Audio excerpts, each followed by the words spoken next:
Welcome everyone to the Lose Crew MMA prediction video. We are going over the October 30th UFC card.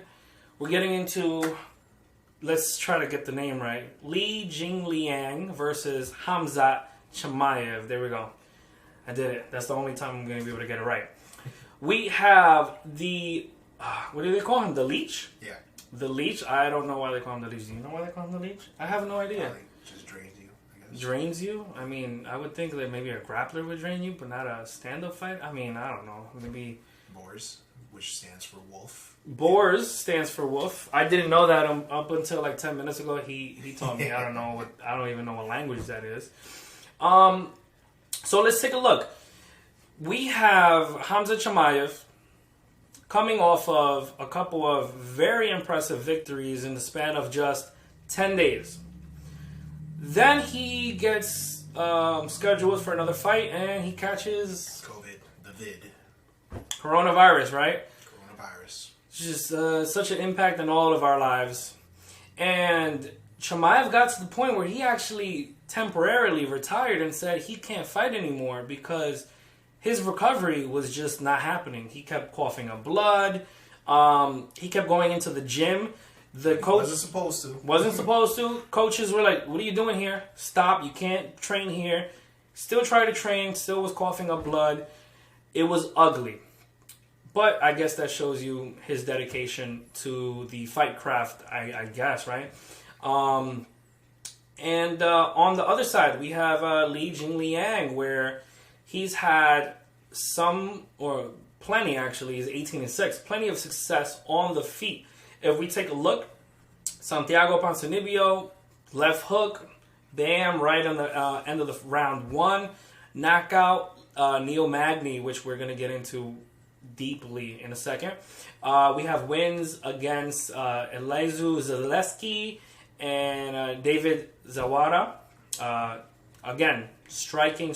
The guy loves to strike. Hasn't gotten finished since 2015. So it's been a while since he's gotten finished. Whether or not you want to put some stock into his competition, that's a whole nother, discussion. Where we know Chimaev 9-0, this guy finishes everyone. He's never... has he ever gone the distance in his professional career at least? It doesn't look like it. Strikes, punches, submission, darts choke, ground and pound, right cross against Gerald Mearshire, which I know a lot of us watched because that's the one that he broke history in on the 10th day of fighting. You want to get into it? Let's get into it. All right, so we are going to start with Jingliang. Let's break him down a little bit, right? We have a guy that likes to stand up. If you take a look at his statistics versus Neil Magny, which we all know is very good on the feet. He only landed like 25% of his strikes. It wasn't much. I think he threw, if you take a look at his statistics, I think he threw about 65 strikes. He only landed, I don't know whatever 25% of that is. I don't know math. Do you know what 25% of 65 is? No. I don't know. I'm sure that somebody with a calculator will definitely be in the comment section on that one. But is his stand-up going to play a role on this, Lewis, in this fight? Well,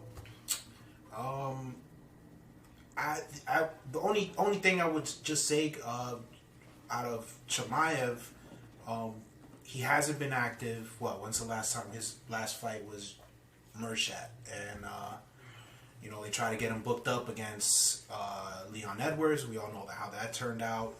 Edwards COVID, now then Chimaev COVID, and then Chimaev had a really extended leave of absence due to recovering from COVID. Just kept. Some of you might think, oh, he hasn't been out for that long. What are you talking about? You don't know what you're talking about. 2020, right? 9/19.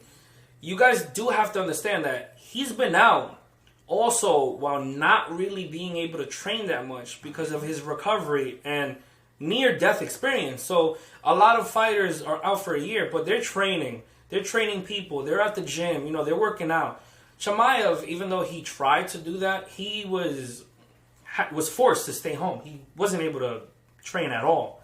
So, it might just be a year, but who knows what that translates to? It might have been like a whole 2-3 years equivalent of not, fighting in the cage. I mean, in the octagon. I mean, let's move on to Jingliang, right? So this guy loves to stand up.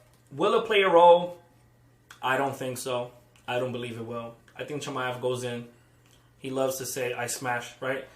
Like Habib, smash. I smash you. I smash everyone. I smash Li Jingliang's mom. I smash everyone. With all due respect to Miss Jingliang, whatever, whoever the mom is. With all respect to you, no one's gonna smash you.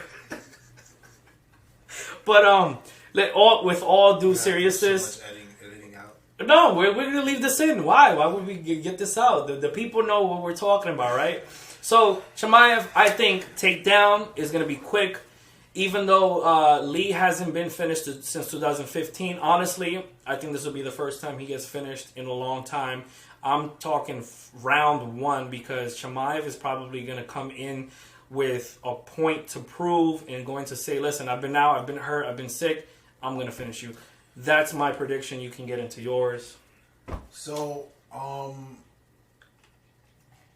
wouldn't be opposed to picking Li Jingliang Leach as a a slight underdog, just because we don't know how Kazmat is gonna be coming back after a year layoff after fighting pretty much 3 times in a row within 10 days.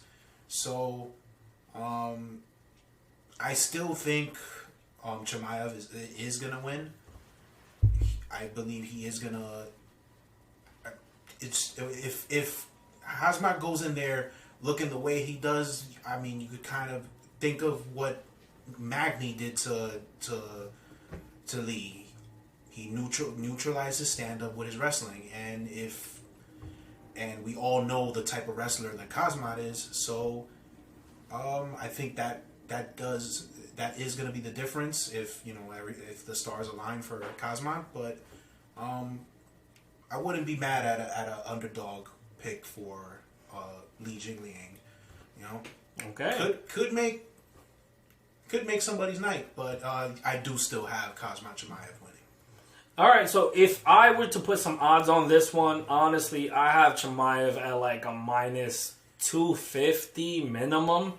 He might get as crazy as like minus 500 once the people start putting their money down, because we just haven't seen Chimaev look human in the octagon. This guy looks so dominant.